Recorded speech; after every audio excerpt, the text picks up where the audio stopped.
The war in northwest Pakistan, also known as the War in Waziristan, is an armed conflict involving the state of Pakistan, and armed militant groups such as the Tehrik-i-Taliban Pakistan, Jundallah, Lashkar-e-Islam, Tehreek-e-Nafaz-e-Shariat-e Mohammadi, Al-Qaeda, the Islamic State of Iraq and the Levant, and elements of organized crime. The armed conflict began in 2004, when tensions, rooted in the Pakistan Army's search for al-Qaeda fighters in Pakistan's mountainous Waziristan area, escalated into armed resistance. Pakistan's actions were presented as its contribution to the international war on terror. Clashes further erupted between unified Pakistan armed forces and the Central Asian militant groups, allied with the Arab fighters, in 2008 to 2010. The foreign militants were joined by Pakistani non-military veterans of the Afghan War to the west, which subsequently established the TTP and other militant umbrella organizations, such as LAY. The TNSM, established in 1992, allied with the TTP and LAY. The war depleted the country's manpower resources, and the outcomes outlined a deep effect on its national economy, since Pakistan had joined the USA-led war on terror. According to the Ministry of Finance Statistics and Mathematical Data Survey collections, the economy has suffered direct and indirect losses of up to $67.93 billion since 2001 due to its role as a frontline state, according to the MOF-issued Pakistan Economic Survey 2010-2011. Pakistan has never witnessed such a devastating social and economic upheaval in its industry. Even after dismemberment of the country by a direct war with India in 1971, by 2014, casualty rates from terrorism in the country as a whole dropped by 40% as compared to 2011 to 2013, with even greater drops noted in Khyber Pakhtunkhwa, despite the province being the site of a large massacre of schoolchildren by TTP terrorists in December 2014. A year later, in 2015, Forbes cited Pakistan's progress on the security front and the increased political stability, among other factors, to call it the next global turnaround success story. Names for the war. Various names have been applied to the conflict by the authors and historians.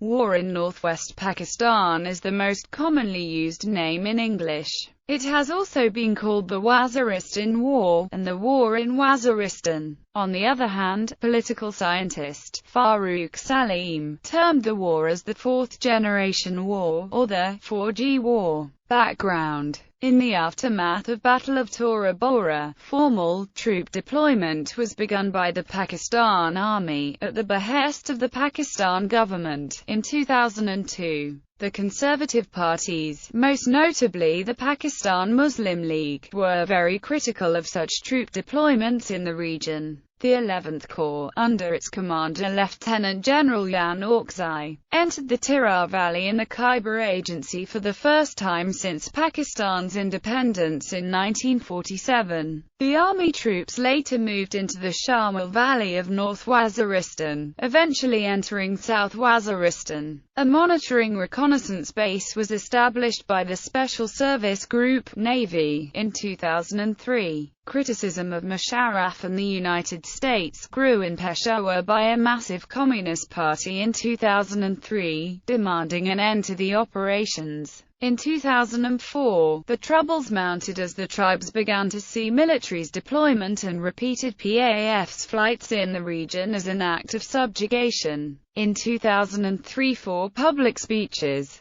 Musharraf repeatedly called for the eviction of the foreign fighters from the South Waziristan and justified the army deployments in the region, despite the concerns. In December 2003, at least 2 assassination attempts against President Pervez Musharraf were traced to South Waziristan. The government responded by intensifying military pressure on the area. However, the fighting was costly. Government forces sustained heavy casualties throughout 2004 and into early 2005. when the government switched to a tactic of negotiation instead of direct conflict. Fighting breaks out. On the 16th of March 2004, a bloody mountainous battle between the Pakistan Army troops and the foreign fighters of Al-Qaeda was fought in the White Mountains of South Waziristan. The Pakistani media speculated that Pakistan Army had surrounded a high-value target in the mountainous region, possibly Al-Qaeda's then second-in-command Ayman al-Zawahiri. According to the military intelligence in 2004, all militants were Chechens, Uzbeks, and Tajiks who were trying to flee Black Caves.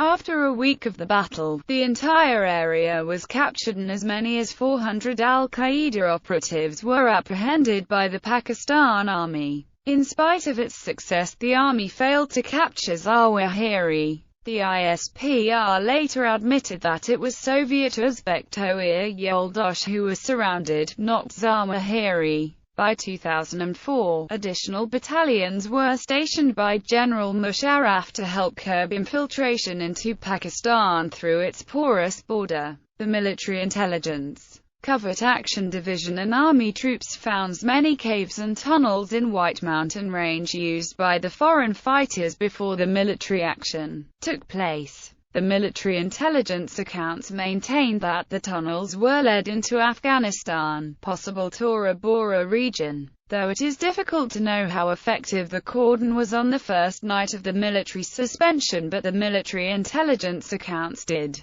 confirm that many high-value foreign fighters might have escaped through these tunnels and caves back to Afghanistan. On the 7th of October 2004, Musharraf approved the appointment of his close aide, General Ehsan ul-Haq from ISI, who superseded 7 colleagues. His appointment was brutally criticized by the media. After becoming the chairman Joint Chiefs, General Ehsan ul-Haq oversaw the ground troops deployment of army only, while the Air Force and Navy were kept out of the region. Peace deals. In April 2004, the government of Pakistan signed the first of 3 peace agreements with militants in South Waziristan. It was signed by militia commander Nek Mohammad Wazir, but was immediately abrogated once Nek Mohammad was killed by an American Hellfire missile in June 2004. The second was signed in February 2005 with Nek's successor Baitullah Masood, which brought relative calm in the South Waziristan region. This deal would later, in September 2006, be mimicked in the neighboring North Waziristan territory as the third and final truce between the government and the militants. However, all of these truces would not have a substantial effect in reducing bloodshed.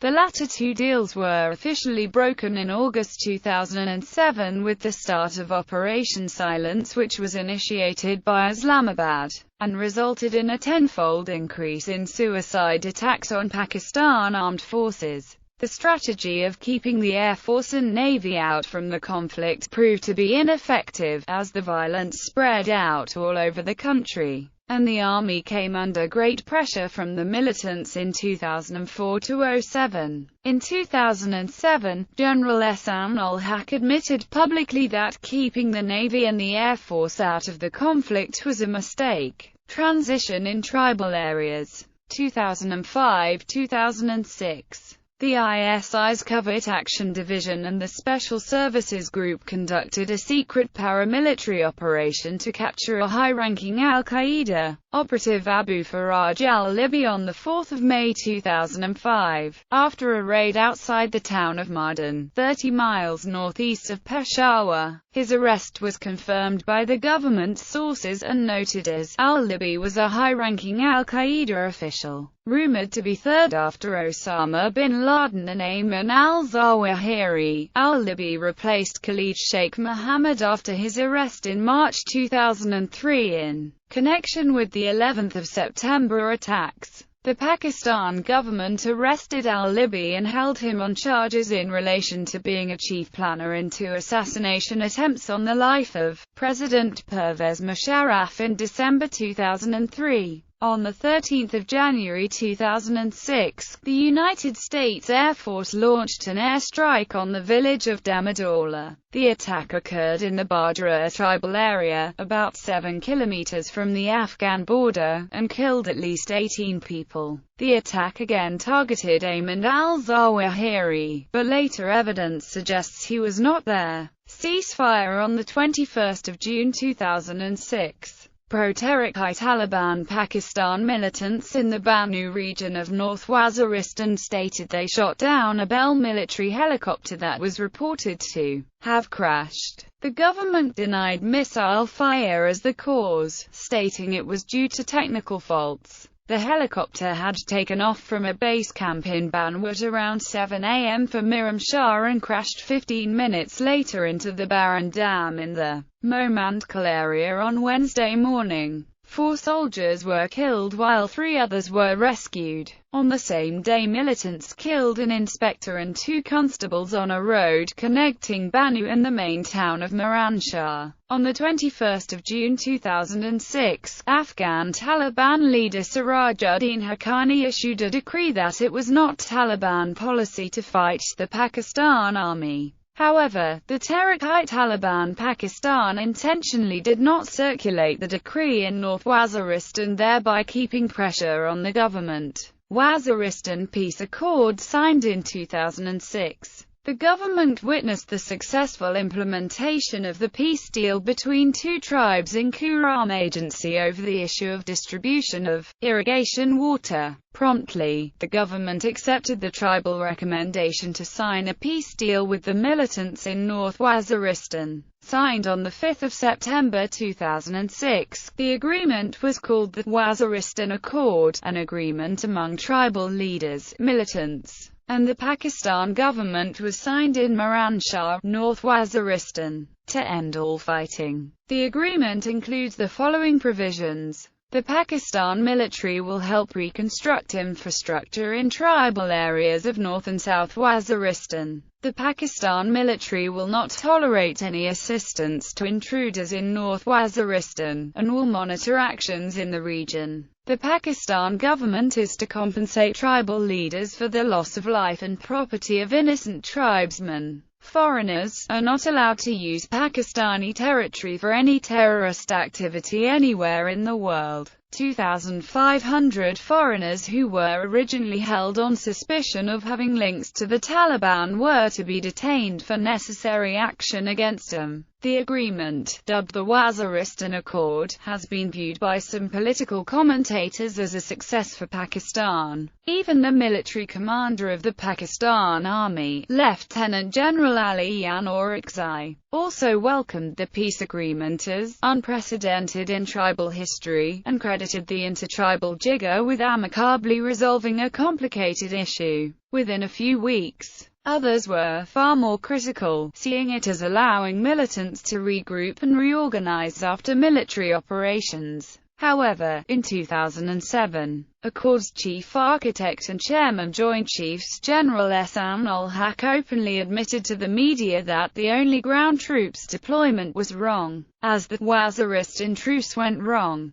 2006 Madras Air Strike. The media reported a deadly missile airstrike conducted against a madrasa in the Badra region bordering Afghanistan by a fixed-wing drone aircraft. Based on the testimonies of the locals on 30 October 2006. Immediately, the ISPR claimed that the operation was only by the Pakistan Army, not by the U.S. Army. The monastery was destroyed, killing up to 82 people. The ISPR quickly claimed that all were the militants and denied that there had been any collateral damage.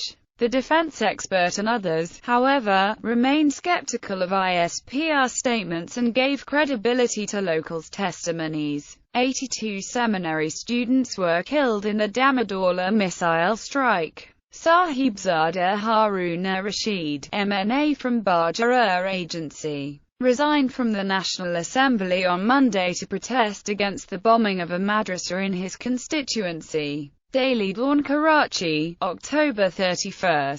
2006. In retaliation for the attack, the militants unsuccessfully fired series of RPG rockets on heavily fortified security camp of Governor and Lieutenant General Jan Oksai, though his convoy escaped unharmed on 8 November 2006. The same day, the militants coordinated a successful suicide bomb attack on military base in Dargai, about 100 kilometers north of Peshawar. The suicide attack killed nearly 42 Pakistani soldiers and wounding 20 others. Military intelligence investigators later testified in media that suicide bombing had a direct link with the airstrike.